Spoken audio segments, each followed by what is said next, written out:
এই জন্য আজকে আলোচনার সূচনা লগ্নেই আমি আপনাদেরকে যেই পয়েন্টগুলো নিয়ে আলোচনা করব সে কয়েকটা পয়েন্ট শিরোনাম হিসেবে আমি আপনাদেরকে বলতেছি। নাম্বার 1, আউযুবিল্লাহর 1 নাম্বার আলোচনা আমি করব আউযুবিল্লাহর অর্থটা কি। এই বিষয়টা আমরা জানতে হবে ইনশাআল্লাহ। অনেকে আমরা জানি না, জেনে থাকলেও আবারও শুনবো ইনশাআল্লাহ। আর 2 নাম্বার পয়েন্ট হচ্ছে আউযুবিল্লাহর ব্যাপারে, আউযুবিল্লাহি মিনাশ শাইতানির রাজিম এর ব্যাপারে কুরআনুল কারীমের মধ্যে কি আলোচনা এসেছে সেটাও আমরা শুনবো ইনশাআল্লাহ। আর নাম্বার 3, হাদিসের ভিতরে নবীজি সাল্লাল্লাহু আলাইহি ওয়াসাল্লাম আউযুবিল্লাহর ব্যাপারে কি কি বলেছেন, আমার আপনার জন্য দিক নির্দেশনা কি কি রয়েছে। আর নাম্বার 4 নাম্বার হচ্ছে নামাজে আউযুবিল্লাহ পড়ার হুকুম কি। অনেকে আমরা জানি না। এখানে আমি আসার পরে আপনারা অনেক মুসল্লিরা আমার কাছে এসেছেন, আমি আমার ব্যস্ততার কারণে অনেক প্রশ্নের উত্তর ব্যক্তিগতভাবে আমি দেওয়ার চেষ্টা করেছি, কিন্তু এখন ইনশাআল্লাহ সবার সামনে জনসম্মুখে আমরা সকল প্রশ্নের উত্তর পেয়ে যাব ধারাবাহিকভাবে ইনশাআল্লাহ। আর নাম্বার 5, কোন কোন ক্ষেত্রে আমরা আউযুবিল্লাহর আমল করব, এই 5টি টপিকে আজকে আমরা আলোচনা শুনবো ইনশাআল্লাহ। আউযুবিল্লাহর তাফসীর আমরা সকলেই জানবো এবং সেই অনুপাতে আমল করার চেষ্টা করার মন মানসিকতা আমাদের সকলের আছে তো ইনশাআল্লাহ। আউযুবিল্লাহ স্বাভাবিকভাবে আমরা সুবহানাল্লাহ, আলহামদুলিল্লাহ, লা ইলাহা ইল্লাল্লাহ, আল্লাহু আকবার এগুলো আমরা পাঠ করি না। সুবহানাল্লাহর সংক্ষিপ্ত রূপে আমরা বলি তাসবিহ, আলহামদুলিল্লাহ তাহমিদ বলে থাকি, লা ইলাহা ইল্লাল্লাহ তাহলিল বলে থাকি, আল্লাহু আকবার তাকবীর বলে থাকি।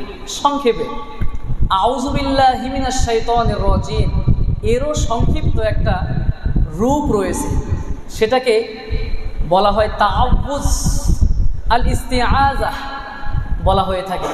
প্রিয় ভাইয়েরা আমার, আউযুবিল্লাহি মিনাশ শাইতানির রাজিম লম্বা একটা বাক্য। এখানে এই আউযুবিল্লাহ এই বাক্য বলার মাধ্যমে আল্লাহর কাছ থেকে আমরা আশ্রয় প্রার্থনা করতেছি। তাফসীর ইবনে কাসিরের মধ্যে ইবনে কাসির রাহিমাহুল্লাহ তিনি শাব্দিকভাবে বলতে গিয়ে তিনি বলেন আল ইলতিজাউ ইলাল্লাহ, আল্লাহর কাছে আশ্রয় প্রার্থনা করা, আল্লাহর কাছে সাহায্য কামনা করা। আমার ভাইরা, 2 নাম্বার পয়েন্ট হচ্ছে এই আউযুবিল্লাহি মিনাশ শাইতানির রাজিম এর ব্যাপারে কুরআন এর মধ্যে কি কি আলোচনা করা হয়েছে আসেন আমরা শুনে নেই। আল্লাহ রাব্বুল আলামিন সূরা আরাফের 199 নম্বর আয়াত এবং 200 নম্বর আয়াতের মধ্যে আউযুবিল্লাহি মিনাশ শাইতানির রাজিম এর ব্যাপারে অনেক সুন্দর কথা আল্লাহ রাব্বুল আলামিন বলে দিয়েছেন। আল্লাহ রাব্বুল আলামিন বলতেছেন খুযিল আফওয়া ওয়া'মুর বিল উরফি ওয়া আ'রিদ আনিল জাহিলিন। আল্লাহ এখানে 3টা কথা বলেছেন। নবীজি সাল্লাল্লাহু আলাইহি ওয়াসাল্লামকে বলতেছেন, ওগো আমার নবী, খুযিল আফওয়া, আপনি ক্ষমা করার যে গুণ রয়েছে এই গুণটা আপনি অর্জন করেন। ক্ষমা করতে পারার গুণ কি আমাদের সকলের আছে? নাই। একজন মানুষ যদি আপনাকে গালিগালাজ করে আপনি প্রতি উত্তর দেওয়ার জন্য প্রস্তুত হয়ে যান। একজন মানুষ যদি অপর মানুষকে একটা থাপ্পড় দেয়, ক্ষমা কিন্তু আমরা সকলেই করতে পারি না। প্রতিশোধ পরায়ণ জাতি আমরা। 10 বছর 20 বছর আগে একটা কাজ হয়ে গেছে, প্রতিশোধ নেওয়ার জন্য আমি প্রস্তুত, কবে আমার সময় আসবে প্রতিশোধ নেওয়ার জন্য আমি পাগল করা হয়ে থাকি। আল্লাহর নবীকে আল্লাহ রাব্বুল আলামিন বলতেছেন, ওগো আল্লাহর নবী, আপনি ক্ষমা করার যে গুণ রয়েছে এই গুণটা আপনি অর্জন করেন। আপনি বিশ্ব নবী, আল্লাহর পরেই নবীজির মর্যাদা। নবীজি সাল্লাল্লাহু আলাইহি ওয়াসাল্লামকে 2 নাম্বার কথা বলতেছেন ওয়া'মুর বিল উরফ, আপনি ভালো কাজের আদেশ করেন। ভালো কাজের আদেশ কি আমরা সকলে করতে পারি না, বরং যারা করে নিজেরা তো পারেই না, যারা করতে যায় তাদেরকেও আমরা বিভিন্নভাবে বাধা দিয়ে থাকি। ফর এক্সাম্পল, একটা বিয়ে বাড়িতে বিয়ে হচ্ছে, ডিজে পার্টি হচ্ছে, এলাকার কোনো মানুষ বাধা দেয় না। যে কোনো একজন মানুষ, যে কোনো একজন মুরব্বী যদি বাধা দিতে যায় যে বাবা এই কাজগুলো করা ভালো না, দেখবেন ওই মুরব্বীর বিরুদ্ধে অনেক মানুষ দাঁড়ায় যায়, যার একটা দিনই তো করতেছে, করুক না, প্রতিদিন তো করতেছে না। দেখেন যুক্তি, দেখেন এই যুক্তিগুলো সাধারণ মানুষের কোনো যুক্তি না, এটা শয়তানের যুক্তি। এটা ভালো মানুষ এমন যুক্তি দেখাতে পারে না, একদিন কেন করবে, একটা সেকেন্ডও করার কোনো অনুমতি আল্লাহ দিয়েছে? কথা বলেন, দেন নাই। আল্লাহ রব্বুল আলামিন নবীজি সাল্লাল্লাহু আলাইহি ওয়াসাল্লামকে শিক্ষা দিয়ে বলতেছেন, নবী, এক নাম্বার হচ্ছে আপনি ফুজিলা আফওয়া, আপনি ক্ষমা করার গুণ আপনি অর্জন করেন। আর নাম্বার 2, 2 নাম্বার কথা নবীজি বলতেছেন যে ওয়ামুর বিল উরফ, আপনি ভালো কাজের আদেশ করেন। ওয়ারিদ আনিল জাহিলিন, আর মূর্খ যারা রয়েছে মূর্খদের থেকে আপনি সবসময় নিজেকে এড়িয়ে চলেন। কারণ শিক্ষিত মানুষ যদি কোনো মূর্খের সাথে বিতর্কে লেগে যায়, শিক্ষিত মানুষের কিন্তু সম্মান আর সম্মান থাকে না। মূর্খ মানুষ যা মন চায় তাই বলে দেয়। এখন প্রশ্ন হতে পারে, হুজুর এটার সাথে আউযুবিল্লাহর সম্পর্কটা কি? সূরা আরাফের 199 নম্বর আয়াতে আল্লাহ রাব্বুল আলামিন নবীজিকে যখন এই কথা বলে দিলেন, তখন নবীজি সাল্লাল্লাহু আলাইহি ওয়াসাল্লাম বলতেছেন, ক্বালা রাসূলুল্লাহ সাল্লাল্লাহু আলাইহি ওয়াসাল্লাম ওয়া কাইফা বিল গদব, ওগো আল্লাহ, আপনি আমাকে বলেছেন যে ক্ষমা করার গুণ আমি অর্জন করি, আর 2 নাম্বার কথা আপনি বললেন ভালো কাজের অর্ডার করি, আর নাম্বার 3 নম্বরে যারা মূর্খ রয়েছে তাদের কাছ থেকে আমি নিজেকে এড়িয়ে চলার চেষ্টা করি। ওগো আল্লাহ, এটা কিভাবে সম্ভব? যখন আমাকে কেউ গালিগালাজ করবে, চুপ থাকাটা অনেক কঠিন, অটোমেটিক্যালি রাগ চলে আসবে। মানুষকে ভালো কাজের অর্ডার করলে মানুষ যখন আমার সঙ্গে খারাপ ব্যবহার করবে তখন অটোমেটিক্যালি আমার রাগ চলে আসবে। নবীজি সাল্লাল্লাহু আলাইহি ওয়াসাল্লাম বলতেছেন, ওগো আল্লাহ, মূর্খরা আমাকে যখন খারাপ কথা বলবে, গালিগালাজ করবে, আমাকে আঘাত করবে, আমি তো মানুষ, আমার তো রাগ চলে আসবে, তখন আমি কি করব? তখন আল্লাহ রাব্বুল আলামিন 200 নম্বর আয়াতের মধ্যে জানিয়ে দিলেন, ওয়া ইম্মা ইয়ানসাগান্নাকা মিনাশ শাইতানি নাযগুন ফাস্তাইজ বিল্লাহ। আল্লাহ রাব্বুল আলামিন বলছেন, ওগো আমার নবী, যখন আপনি ক্ষমা করার গুণ অর্জন করবেন, যখন আপনি মানুষদেরকে ভালো কাজের অর্ডার করবেন, যখন আপনি মূর্খদের থেকে নিজেকে আপনি এড়িয়ে রাখার চেষ্টা করবেন, মানুষ আপনাকে বিভিন্নভাবে আঘাত করবে, মানুষ আপনাকে বিভিন্নভাবে কষ্ট দিবে, আপনি আমাকে প্রশ্ন করেছেন কিভাবে নিজেকে কন্ট্রোল করবেন, কিভাবে আপনার রাগকে আপনি সংবরণ করবেন। আমি আল্লাহ রাব্বুল আলামিন সেটার মেডিসিন হিসেবে বলে দিলাম, ওয়া ইম্মা ইয়ানসাগান্নাকা মিনাশ শাইতানি নাযগুন ফাস্তাইজ বিল্লাহ। আল্লাহ রাব্বুল আলামিন বললেন, শয়তান আপনাকে উত্তেজিত করে দিবে, শয়তান আপনাকে প্ররোচিত করবে, রাগান্বিত করে দিবে, তখন আপনি সরাসরি আমি আল্লাহ রাব্বুল আলামিনের কাছে আশ্রয় প্রার্থনা করে বলেন, আউযু বিল্লাহি মিনাশ শাইতানির রাজীম। আল্লাহর কাছে আশ্রয় প্রার্থনা করেন, আল্লাহ, বিতাড়িত শয়তান থেকে আমি তোমার কাছে আশ্রয় প্রার্থনা করতেছি। আল্লাহ মেডিসিন হিসেবে আউযু বিল্লাহি মিনাশ শাইতানির রাজীম শিখিয়ে দিলেন নবীজিকে, যে নবী, আপনাকে যতই শয়তান উত্তেজিত করুক, রাগান্বিত করুক না কেন, আপনি কশ্চিনকালেও রাগান্বিত হবেন না, বরং এই সময়ে আপনি আউযু বিল্লাহি মিনাশ শাইতানির রাজীম পড়েন, পড়ার সাথে সাথে আল্লাহ রাব্বুল আলামিন আপনার রাগকে প্রশমিত করে দিবেন। সুবহানাল্লাহ। এই জন্যে রাগ যখন তখন আমার আপনার উঠতে পারে, পারে কি পারে না বলেন? এই যে রজিম, রজিম শব্দের অর্থই হচ্ছে বিতাড়িত। আল্লাহ রাব্বুল আলামিন শয়তানকে যখন জান্নাত থেকে বের করে দেন, তখন শয়তানকে আল্লাহ রাব্বুল আলামিন বলেছিলেন, ফাখরুজ মিনহা ফাইন্নাকা রজিম, তুমি এই জান্নাত থেকে বের হয়ে যাও, কারণ তুমি বিতাড়িত। আমরা অনেক সময় রজিম কি সুন্দর, শুনতে কিন্তু ভালো শোনায়, আমরা না বুঝে অনেক সময় আমাদের সন্তান কিংবা নাতিদের নাম রেখে দিই রজিম। আবার এক জায়গায় আমি দেখলাম, আমারই এক ছাত্র ছিল গাজীপুরে, নাম রাখছে রামিম। আমি বললাম, কি ব্যাপার, আপনি আপনার ছেলের নাম রাখছেন রামিম, কেন রাখলেন? বলতেছে, হুজুর, রামিম তো সূরা ইয়াসিনের মধ্যে আছে। আমি বললাম, তাই নাকি? হ্যাঁ হুজুর, আপনি জানেন না? হ্যাঁ, অবশ্যই জানি আমি। পরে আমি বললাম যে আপনি যে রামিম নামটা রাখলেন, কোথা থেকে, কোনো হুজুরের কাছ থেকে সাজেস্ট আপনি দিচ্ছেন? না, আমার কাছে ভালো লাগছে, কোরআন শরীফ পড়তাম, রামিম অনেক সুন্দর একটা নাম, তাও সূরা ইয়াসিনের মধ্যে আছে, এজন্য আমি রেখে দিয়েছি। পরে আমি বললাম, দেখেন রামিম শুনতে ভালো শোনালেও রামিমের যে অর্থ এটা তো আপনি জানেন না। রামিমের অর্থ হচ্ছে পুজ, নাপাক, একেবারে নাপাক জাতীয় বস্তু। আপনার সন্তানের নামটা আপনি চেঞ্জ করে দেন। এই জন্যে সন্তান কিংবা নাতিদের নাম রাখার ক্ষেত্রে আলেমদের শরণাপন্ন হওয়া আমাদের সকলেরই দায়িত্ব। কারণ আমরা বুঝবো না, এই যে অনেকে নাম রাখে রজিম, রজিম মানে হচ্ছে বিতাড়িত। কোরআনে থাকলেই কি আপনাকে নাম রাখতে হবে? কোরআনের মধ্যে তো ফেরাউনের নামও আছে, কোরআনের মধ্যে তো শয়তানের নামও আছে। কোরআনে থাকলেই যে নাম রাখতে হবে বিষয়টা এমন না। নামের অর্থ বুঝে আমাকে আপনাকে নাম রাখতে হবে ইনশাআল্লাহ। নবীজি সাল্লাল্লাহু আলাইহি ওয়াসাল্লামকে আল্লাহ রাব্বুল আলামিন আউযু বিল্লাহ এর ব্যাপারে পবিত্র কুরআনুল কারীমের 23 নম্বর সূরা মুমিনুনের মধ্যে আল্লাহ বলতেছেন, আল্লাহ রাব্বুল আলামিন বললেন যে ইদফা বিল্লাতি হিয়া আহসান। আল্লাহ রাব্বুল আলামিন বলতেছেন যে বান্দা, তুমি ভালোর মাধ্যমে মন্দকে প্রতিহত করো। মানে কত বড় একটা কঠিন কাজ। একজন মানুষ আপনাকে খারাপ কথা বলতেছে, আপনার মাকে তুলে গালি দিচ্ছে, আপনার বোনকে তুলে গালি দিচ্ছে, এটা কি সম্ভব ভালো আচরণের মাধ্যমে প্রতিহত করা? খুব কঠিন একটা কাজ। আল্লাহ রাব্বুল আলামিন নবীজিকে বলতেছেন, আমার নবী আপনি এই কাজটা করেন, মন্দের জবাব আপনি মন্দ দিয়ে আপনি দিয়েন না, ভালোর মাধ্যমে আপনি পরিবর্তন করেন, প্রতিহত করুন। আল্লাহ রাব্বুল আলামিন পরের আয়াতে বলতেছেন, এটা অনেক কঠিন একটা কাজ। যদি অনেক রাগ উঠে যাবে, স্বাভাবিক, মানুষ আপনাকে গালি দিচ্ছে, বকা দিচ্ছে, খারাপ কথা বলতেছে, রাগ উঠাটা মানুষ হিসেবে খুবই স্বাভাবিক। আল্লাহ রাব্বুল আলামিন এর সমাধান হিসেবে পরের আয়াতে বলতেছেন, অকুর রব্বি আউযু বিকা মিন হামাযাতিশ শায়াতিন।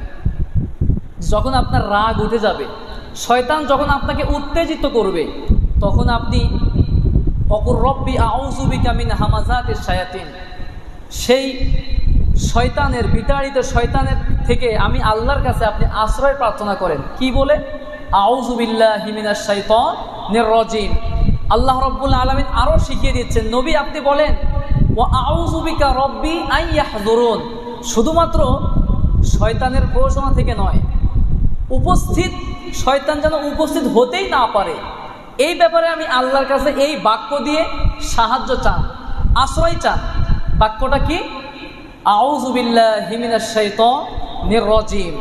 এই বাক্যটি বলার মাধ্যমে আল্লাহ রাব্বুল আলামিনের কাছে আমি আপনি যত রাগ উঠুক না কেন, আল্লাহর কাছে সাহায্য চাইতে হবে। এই অর্ডারটা কার? আল্লাহ। একজন সাহাবী নবীজির কাছে এসে বলতেছেন, ইয়া রাসূলুল্লাহ, আমি আপনার কাছে একটা বিষয় বলতে চাই, সেটি হচ্ছে রাতের বেলা আমি ঘুমিয়ে যাই। রাতের বেলা আমি যখন ঘুমিয়ে যাই, আমর ইবনে শুআইব রাদিয়াল্লাহু আনহু তিনি বলতেছেন যে ইয়া রাসূলুল্লাহ, রাতের বেলা আমি যখন ঘুমিয়ে যাই, হঠাৎ করে রাতের বেলা আমার ঘুম ভেঙে যায়, খারাপ স্বপ্ন দেখি, হঠাৎ করে আমি জাগ্রত হয়ে যাই, তখন আমি কি করব? এমন কোনো আমল কি আছে? নবীজি সাল্লাল্লাহু আলাইহি ওয়াসাল্লাম বলতেছেন, যখন তোমার এরকম রাতের বেলা হবে, রাতের বেলা ঘুমানোর আগেই তুমি এই দোয়াটি পড়ে ঘুমাতে যাও, তাহলে রাতের বেলা আর খারাপ স্বপ্ন দেখবে না, বাজে স্বপ্ন দেখবে না, ভয় লাগবে না। দেখেন না, অনেক সময় ছোট বাচ্চারা, অবুঝ শিশু রাতের বেলা হঠাৎ চিৎকার দিয়ে ওঠে, খারাপ স্বপ্ন দেখার কারণে তো এমন হয়, ভয় পায়। এই জন্যে নবীজি সাল্লাল্লাহু আলাইহি ওয়াসাল্লাম শিখিয়ে দিলেন, যখন তুমি রাতে ঘুমাতে যাবে তখন তুমি এই দোয়াটি পড়ো। দোয়াটির অর্থই হচ্ছে কি সুন্দর। আল্লাহ রাব্বুল আলামিনের প্রিয় হাবিব বলতেছেন যে ওগো আল্লাহ, আউযু বিকালিমাতিল্লাহি তাম্মাত, আল্লাহ আমি তোমার কাছে আশ্রয় প্রার্থনা করতেছি পৃথিবীর সকল অনিষ্ট থেকে, মিন গযবিহি, তোমার রব, তোমার যত রাগ আছে, ক্রোধ রয়েছে, সব ক্রোধ থেকে তোমার কাছে আমি আশ্রয় চাচ্ছি। ওয়া ইকাবিহি, আল্লাহর যত প্রকারের শাস্তি আছে, শাস্তি থেকে আল্লাহ আমি তোমার কাছে আশ্রয় চাচ্ছি। আল্লাহ রাব্বুল আলামিনের প্রিয় হাবিব বলতেছেন ওয়া মিন শাররি ইবাদিহি, এবং বান্দাদের অনিষ্ট থেকে। অনেক মানুষ, শুধুমাত্র তো শয়তানই আমাদের শত্রু না, মানুষও তো আমাদের শত্রু আছে কি না? কথা বলেন। নবীজি সাল্লাল্লাহু আলাইহি ওয়াসাল্লাম শিখিয়ে দিলেন যে তুমি এইভাবে দোয়া করো, ওয়া আউযু বিকা মিন হামাযাতিশ শায়াতিন, এবং প্ররোচনা দানকারী শয়তানদের থেকে আল্লাহর কাছে আমি আশ্রয় প্রার্থনা করতেছি। আল্লাহ রাব্বুল আলামিনের প্রিয় হাবিব বলতেছেন ওয়া আইয়াহজুরুন, এবং উপস্থিত শয়তান থেকে, যাতে করে আমার কাছে শয়তান উপস্থিত হতেই না পারে, এইরকম শয়তানদের থেকে আমি আল্লাহর কাছে আশ্রয় প্রার্থনা করতেছি।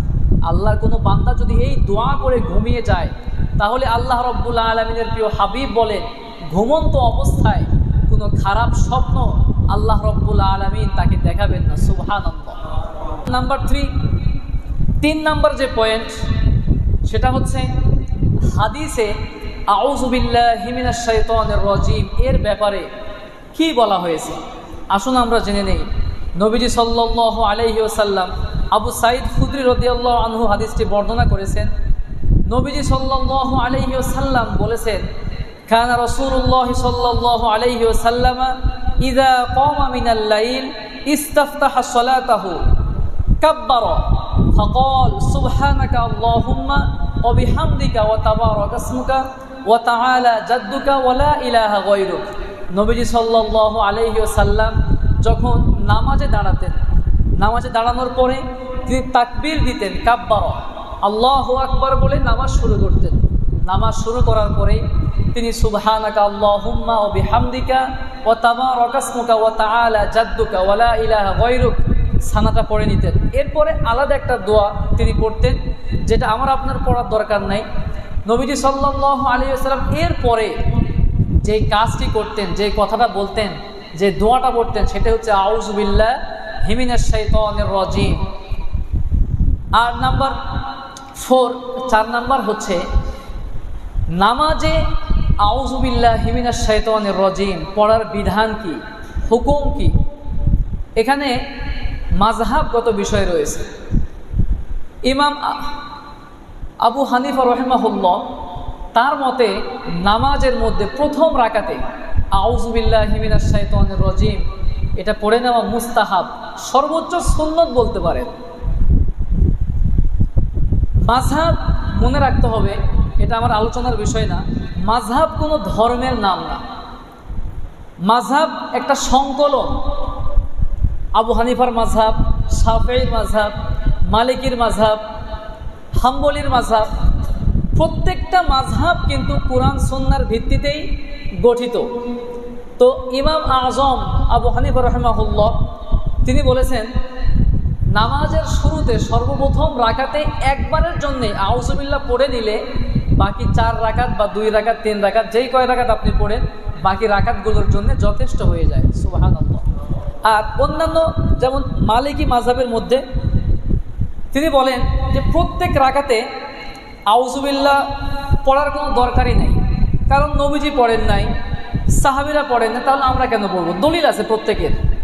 আবার শাফিঈ মাযহাব মতে যে প্রত্যেক রাকাতেই আউযু বিল্লাহি মিনাশ শাইতানির রাজিম পড়তে হবে, দলিল, কারণ আল্লাহ কুরআনের মধ্যে বলেছেন যখনই তুমি কুরআনুল কারীম তেলাওয়াত করবে তখনই আউযু বিল্লাহ পড়ে দিবে, প্রত্যেকের দলিল আছে। আর আবু হানিফা রাহিমাহুল্লাহ তিনি বলতেছেন, তিনি তো ইমাম আজম, তিনি বলতেছেন দলিল হিসেবে যে প্রত্যেক রাকাতে পড়ার দরকার নাই। যেহেতু প্রত্যেক রাকাতে কুরআনুল কারীম তেলাওয়াতই হচ্ছে, এই জন্য প্রথম রাকাতের আউযু বিল্লাহটা অন্যান্য রাকাতের আউযু বিল্লাহ বলার সমান হয়ে যাবে। এই জন্য আমার ভাইরা, এগুলো নিয়ে অনেক সময় আপনারা প্রশ্ন করে থাকেন, জানার বিষয়, তো এগুলো আমরা সকলে মনে রাখবো ইনশাআল্লাহ। আর নাম্বার 5, কোন কোন ক্ষেত্রে আউযু বিল্লাহি মিনাশ শাইতানির রাজিম আমরা পড়ব, বা আউযু বিল্লাহি মিনাশ শাইতানির রাজিমের আমল কোন কোন ক্ষেত্রে আমরা করে থাকব। আসুন আমরা জেনে নেই। খুবই গুরুত্বপূর্ণ কয়েকটা কথা বলে শেষ করে দিব ইনশাআল্লাহ। 1 নাম্বার হচ্ছে ইনদা কিরাআতিল কুরআন, যখন আপনি কুরআনুল কারীম তেলাওয়াত করতে যাবেন তখন আপনি আউযু বিল্লাহি মিনাশ শাইতানির রাজিম পড়ে নেবেন। কারণ আল্লাহ রাব্বুল আলামিন কুরআনুল কারীমের মধ্যে সূরা নাহালের 98 নম্বর আয়াতে বলেছেন, ফাইদা ক্বরাতাল কুরআনা ফাস্তাইজ বিল্লাহি মিনাশ শাইতানির রাজিম, তুমি যখনই কুরআনুল কারীম তেলাওয়াত করতে যাবে তখনই আউযু বিল্লাহি মিনাশ শাইতানির রাজিম পড়ে দিবে। এখন প্রশ্ন হতে পারে, কুরআনুল কারীম তেলাওয়াত করলে তো শয়তান এমনিতেই দূরে যায়, তাহলে আবার আউযু বিল্লাহ পড়ার কি দরকার? প্রশ্ন আসে না? আসলে আল্লাহ রব্বুল আলামিন বলতেছেন, বান্দা যখন তুমি কুরআনুল কারীম তেলাওয়াত করতে যাবে, কুরআনুল কারীম যারাই তেলাওয়াত করে তারা আল্লাহর খুব নিকটবর্তী হয়ে যায়। সুবহানাল্লাহ। নামাজের পরে যেই আমল করলে আল্লাহর সবচেয়ে কাছাকাছি চলে যাওয়া যায় সেই আমলটা হচ্ছে কুরআনুল কারীম। ইমাম আহমদ ইবনে হাম্বল তিনি একদিন রাতের বেলা শুয়ে আছেন, ঘুমিয়ে আছেন। তিনি আল্লাহ রব্বুল আলামিনকে স্বপ্ন দেখলেন। আমাদের চোখ দিয়ে জাগ্রত অবস্থায় আল্লাহকে দেখা এটা ইম্পসিবল, সম্ভব না। তখন তিনি আল্লাহ রব্বুল আলামিনকে জিজ্ঞাসা করলেন, ওগো আল্লাহ, কোন আমল করলে তোমার খুব কাছাকাছি চলে যাওয়া যায়?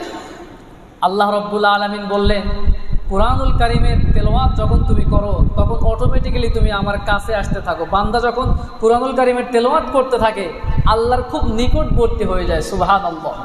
তখন তিনি আল্লাহ রব্বুল আলামিনকে জিজ্ঞাসা করলেন, বিফাহমিন আও বিলা ফাহমিন, ওগো আল্লাহ, কুরআনুল কারীম পড়লে আপনার কাছাকাছি চলে যাওয়া যায়, বুঝলাম, কিন্তু কুরআনুল কারীম বুঝে পড়লে আপনার কাছাকাছি হয়ে যাওয়া যায় নাকি না বুঝে পড়লে?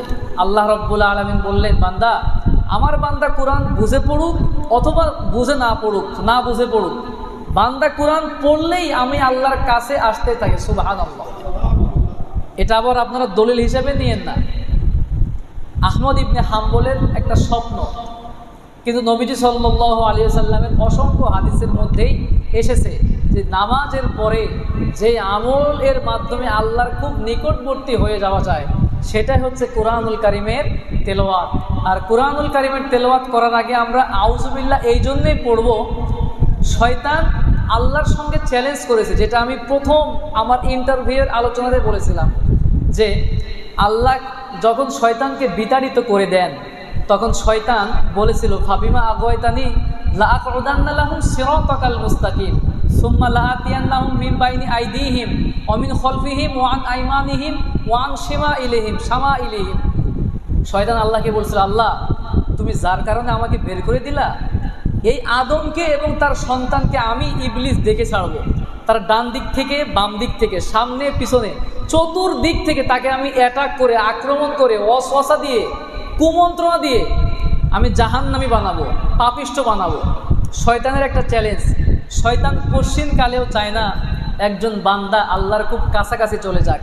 শয়তান কি চায়? পশ্চিম কালেও না। এই জন্যেই শয়তান যখনই একজন মানুষ কুরআনুল কারীম পড়তে বসবে, মন মানসিকতা স্থির করতেছে, ঠিক তখনই শয়তান ওই মানুষকে কুমন্ত্রণা দেওয়া শুরু করে। এই জন্য আল্লাহ রব্বুল আলামিন বলতেছেন, বান্দা, তুমি যখনই কুরআন পড়তে বসবে আউযু বিল্লাহি মিনাশ শাইতানির রাজিম পড়ে দিবে। সুবহানাল্লাহ। আমার ভাইয়েরা, কোন কোন ক্ষেত্রে আউযু বিল্লাহ আমরা পড়ব? এক নাম্বার পয়েন্ট বললাম, সেটা হচ্ছে কুরআনুল কারীম তেলাওয়াত যখন আমরা করব, করার শুরুতে আমরা আউযু বিল্লাহ পড়ে নেব। আর নাম্বার 2 নম্বরে ওয়াইন্দা তালাউবুসিস শাইতান, শয়তান ওয়াসওয়াসা দেয় দিনে রাতে সব সময়। আপনি ভালো কাজ করতে আসছেন, মসজিদে আসতেছেন, বা যে কোনো সময় আপনাকে শয়তান ওয়াসওয়াসা দিতে পারে। মুসলিম শরীফের বর্ণনায় উসমান ইবনে আস রাদিয়াল্লাহু, উসমান নামে অনেক সাহাবী ছিলেন। একজন হচ্ছেন নবীজি সাল্লাল্লাহু, উসমান ইবনে আফফান রাদিয়াল্লাহু আনহু, আর একজন ছিলেন উসমান ইবনে মাজউন রাদিয়াল্লাহু আনহু। আর আমি যার কথা বলতেছি তিনি হচ্ছেন উসমান ইবনে আস রাদিয়াল্লাহু। তিনি নবীজি সাল্লাল্লাহু আলাইহি ওয়াসাল্লামকে বললেন, ওগো আল্লাহর নবী, ইন্না শাইতানা ক্বাদ হালা বাইনি ওয়া বাইনা সলাতি ওয়া কিরাআতি। ওগো আল্লাহর নবী, আমি কি করব? আমি যখন নামাজে দাঁড়াই শয়তান আমাকে ওয়াসওয়াসা দেয়, আমি যখন কোরআন পড়তে বসি শয়তান তখনও আমাকে ওয়াসওয়াসা দেয়, আমি যখনই ভালো কাজ করতে যাই শয়তান আমাকে ওয়াসওয়াসা দেয়। দেখেন না, আমরা নামাজে দাঁড়াই, শুধুমাত্র আপনাদেরই ভুল হয় না, আমি ইমাম সাহেব অনেক সময় আমারও মন অন্যদিকে চলে যায়।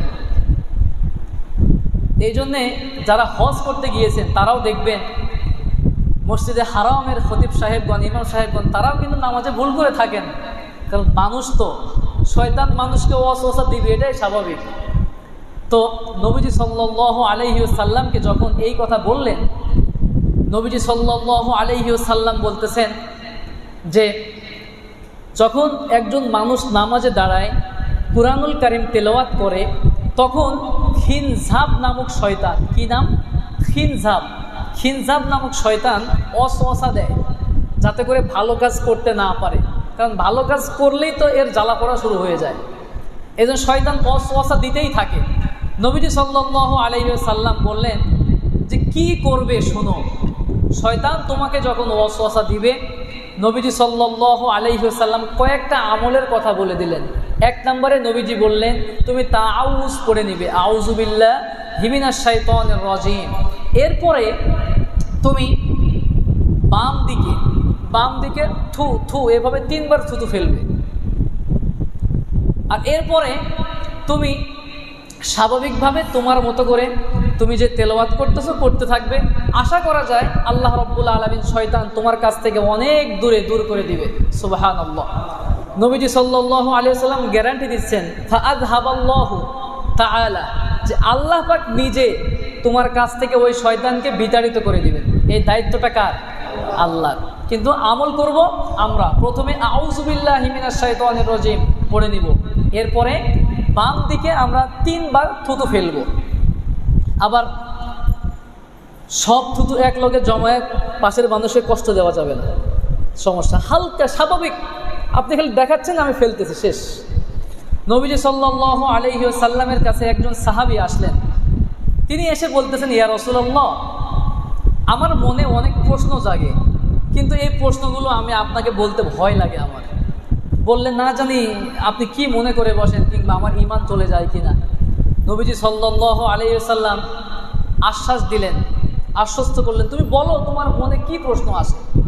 নবীজি সাল্লাল্লাহু আলাইহি ওয়াসাল্লামকে ওই সাহাবী বলতেছেন ইয়া রাসূলুল্লাহ, আমার কাছে মনে হয় এটা কে তৈরি করছে, এটা কে তৈরি করছে, এটা কে করছে, করতে করতে একটা সময় মনের মধ্যে প্রশ্ন আসে সব কিছুই যদি আল্লাহ সৃষ্টি করে থাকে তাহলে আল্লাহকে কে সৃষ্টি করে। মাঝে মধ্যে আমাকে মনের ভিতরে এমন প্রশ্ন আসে কি না? অনেকেরই আসে। নবীজি সাল্লাল্লাহু আলাইহি ওয়াসাল্লাম বলতেছেন যে আর কি তোমার প্রশ্ন মনের ভিতরে আসে বলো। তখন সেই সাহাবী বলতেছেন ইয়া রাসূলুল্লাহ, আমার কাছে মাঝে মধ্যে প্রশ্ন আসে, মনের মধ্যে প্রশ্ন জাগে যে এই খারাপ কাজটা আমি করে ফেলেছি, এটা তো আমার তকদিরে লেখাই ছিল, দেখে তো আমি করছি।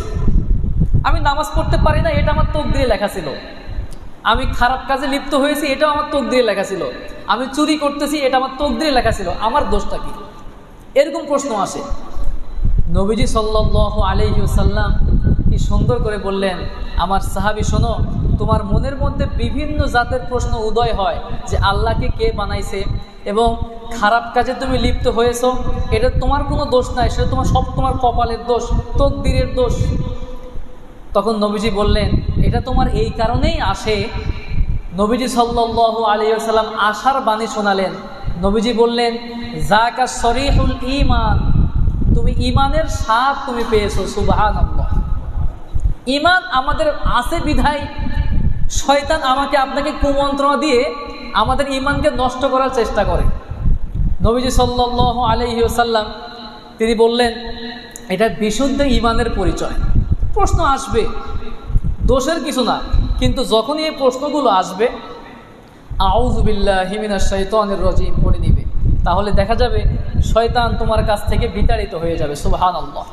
আমরা কোন কোন ক্ষেত্রে আউযু বিল্লাহ পড়ব, 2টা পয়েন্ট জানলাম। 1 নাম্বার হচ্ছে কুরআন তেলাওয়াতের সময়, আর 2 নাম্বার হচ্ছে শয়তান যখন কুমন্ত্রণা দেয় তখন আমরা এই দোয়াটি পড়ে নিব ইনশাআল্লাহ। আর নাম্বার 3 নাম্বার হচ্ছে ইনদা দুখুলিল খলা, যখন আমরা প্রস্রাব কিংবা পায়খানায় প্রবেশ করব, প্রবেশ করার পূর্বে আমরা একটা দোয়া পড়ি না? কে পারে? মাশাআল্লাহ, আমরা সবাই এটা শিখে নিব, কারণ সামনে জুমার বয়ানে জিনদের ইতিহাস আসবে, ফেরেশতাদের ইতিহাস আলোচনায় আসবে। অধিকাংশ জিন এই প্রস্রাবখানা পায়খানা মানে যেখানে নাপাক সেখানে তাদের বসবাস। এই জন্যে আমরা যখনই বাইতুল খলায় প্রবেশ করব, প্রস্রাব কিংবা পায়খানায়, আগে আমরা এই দোয়াটি সবাই পড়ে নিব ইনশাআল্লাহ। নবীজি সাল্লাল্লাহু আলাইহি ওয়াসাল্লাম বলেছেন যেই ঘর পাক পবিত্র থাকে, 2টি কথা বলেছেন, যেই ঘর পাক পবিত্র থাকে, যেই ঘরে কুরআনুল কারীমের তেলাওয়াত বেশি হয়, ওই ঘরে কোনো শয়তান কোনো জিনজাত প্রবেশ করতে পারে না। সুবহানাল্লাহ।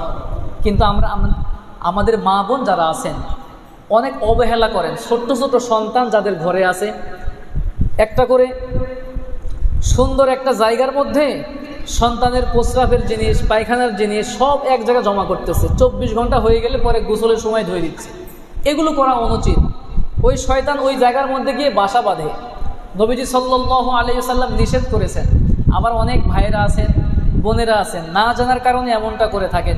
ফরজ গোসল রাতের বেলা ইনস্ট্যান্ট না করে, অনেকে তো এখন তো বর্তমান আমাদের অনেক সাহেবরা আছেন ফজরের নামাজই পড়েন না। ফরজ গোসল হয়েছে রাতের বেলা, পরের দিন সকাল 10টার দিকে যে ফরজ গোসল করে। আচ্ছা বলেন, এর মাঝামাঝি সময় যদি তার ইন্তেকাল হয়ে যায় কি অবস্থা হবে? যত দ্রুত সম্ভব ফরজ গোসল আপনি আদায় করে নিতে হবে আমার ভাইয়েরা। অন্যথায় লম্বা সময় যখন আপনি অপবিত্র অবস্থায় থাকবেন, শয়তান কিংবা বদ খারাপ জিন যারা আছে এরা আপনার উপর ভর করতে পারে। আমরা সবাইকে সচেতন করব ইনশাআল্লাহ। আর নাম্বার 4, 4 নাম্বার হচ্ছে যখন আপনার রাগ উঠে যায়, একটু কিছু হলে তো আমরা তো খুব বেশি রাগ করি, একটু কিছু হলে রাগ দেখাই। আমার সঙ্গে একজন মানুষের মতের অমিল থাকতেই পারে, মতের অমিল হলে তার লগে ইচ্ছা মতো রাগারাগি আমরা করি, এগুলো উচিত না। নবীজি সাল্লাল্লাহু আলাইহি ওয়াসাল্লাম বলেছেন যখন তোমার রাগ উঠে যাবে, 2টি কথা বলেছেন, 2টি বর্ণনা এসেছে। এক বর্ণনায় নবীজি সাল্লাল্লাহু আলাইহি ওয়াসাল্লাম বলেছেন রাগ উঠলে আউযু বিল্লাহি মিনাশ শাইতানির রাজিম পড়ে নাও। মুহূর্তের মধ্যে রাগটাকে আল্লাহ রাব্বুল আলামিন প্রশমিত করে দিবেন, সুবহানাল্লাহ। আরেক বর্ণনার মধ্যে এসেছে নবীজি সাল্লাল্লাহু আলাইহি ওয়াসাল্লাম বলতেছেন যে তুমি যদি দাঁড়ানো অবস্থায় থাকো তাহলে তুমি বসে যাও, বসা অবস্থাতেও তোমার যদি রাগ না কমে তুমি শুয়ে যাও। শুয়ে গেলে কি আর রাগ থাকে বলেন? আর আমরা কি করি? উল্টা করি।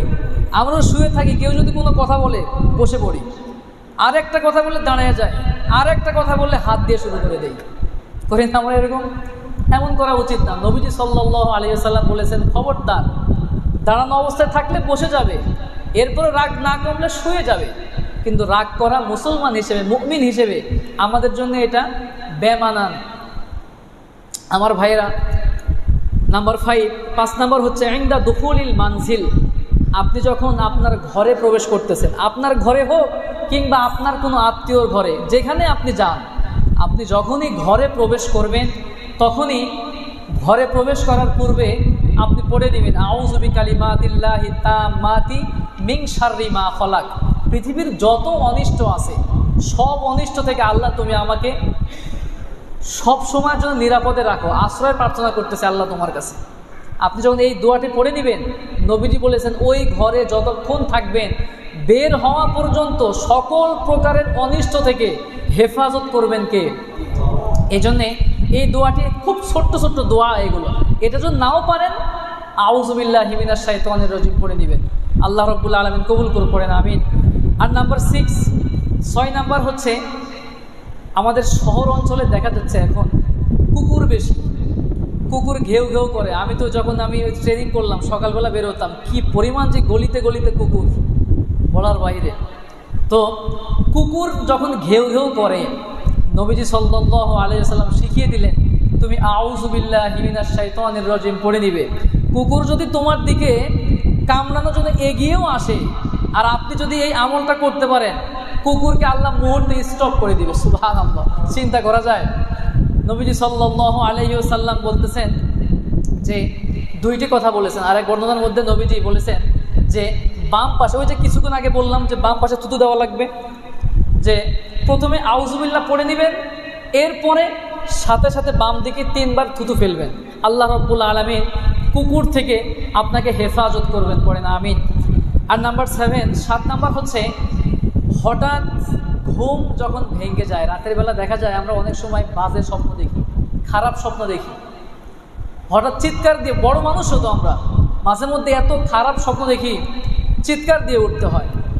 নবীজি সাল্লাল্লাহু আলাইহি ওয়াসাল্লাম তিনি বললেন রাতের বেলা যখন কোনো বাজে স্বপ্ন দেখার কারণে মানুষের ঘুম ভেঙে যায়, ভয় পায়, সাথে সাথে উঠেই বাম দিকে 3 বার থুতু ফেলবে। কয়বার?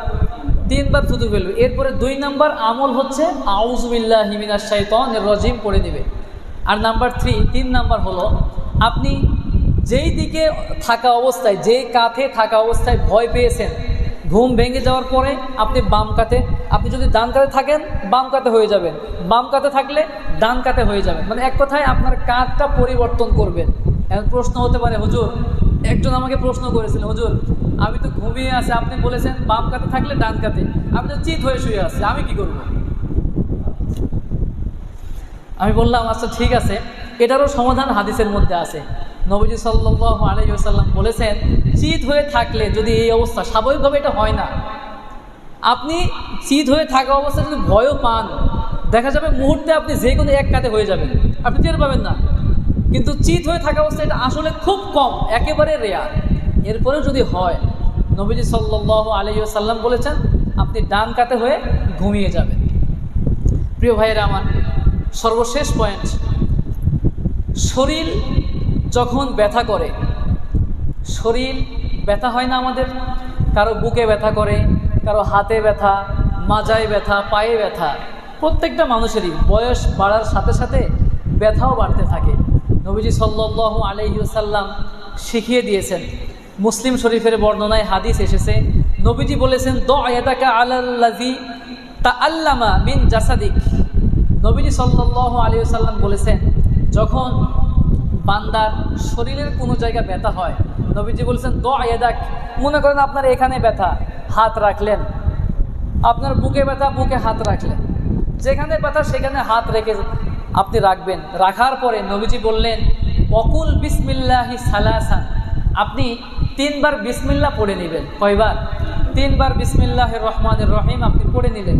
পড়ে নেওয়ার পরে নবীজি বলতেছেন ওয়াকুল সাবআ মাররাত আউযু বিল্লাহি ওয়া কুদরতিহি মিন শাররি মা আজিদু ওয়া উহাজিরু। কয়বার? 7 বার। প্রথমে আমরা হাত রাখবো, হাত রাখার পরে আমরা পড়ে নিব 3 বার বিসমিল্লাহির রহমানির রহিম, এরপরে 7 বার পড়ব আউযু বিল্লাহি ওয়া কুদরতিহি মিন শাররি মা আজিদু ওয়া উহাজিরু। আমরা যারা মুখস্থ নাই, মুখস্থ করার চেষ্টা করবো ইনশাআল্লাহ। যত বড় ব্যথাই হোক, নবীজি সাল্লাল্লাহু আলাইহি ওয়াসাল্লামের হাদিস অনুপাতে যদি আপনি আমলটা করতে পারেন, আল্লাহ রাব্বুল আলামিন শরীরের ওই ব্যথাটাকে পরিপূর্ণরূপে ভালো করে দিবেন। সুবহানাল্লাহ।